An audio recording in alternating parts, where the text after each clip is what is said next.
আজ আমি আমার অতি প্রিয় কবি ও সাহিত্যিক শ্রীযুক্ত সুকুমার রায় মহাশয়ের আবোল তাবোল থেকে একটা কবিতা আবৃত্তি করে শোনাচ্ছি। কবিতার নাম কুমড়ো পটাশ।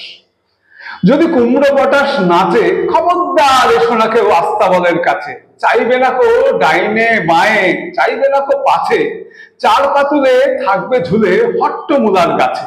যদি কুমড়ো পটাশ কাঁদে, খবরদার খবরদার বসবে না কেউ ছাদে।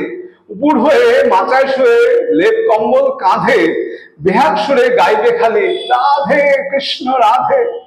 যদি কুমড়ো পটাশ হাসে, থাকবে খাড়া একটি ঠ্যাঙে রান্নাঘরের পাশে, ঝাপসা গলায় ফাঁসি কবে নিঃশ্বাসে ফিসফাসে, তিনটি বেলা উপোস করে থাকবে শুয়ে ঘাসে।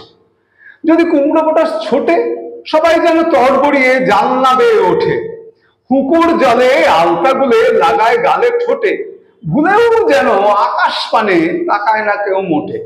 যদি কুমড়ো পটাশ ডাকে, সবাই যেন সামলা এঁটে গামলা চড়ে থাকে, ছেচকি শাকের ঘন্ট বেটে মাথায় মলম মাখে, শক্ত ইটের তপ্ত ঝামা ঘষতে থাকে নাকে। তুচ্ছ ভেবে এসব কথা করছে যারা হেলা, কুমড়ো পটাশ জানতে পেলে বুঝবে তখন ঠেলা, দেখবে তখন কোন কথাটি কেমন করে ফলে। আমায় তখন দোষ দিও না, আগেই রাখি বলে।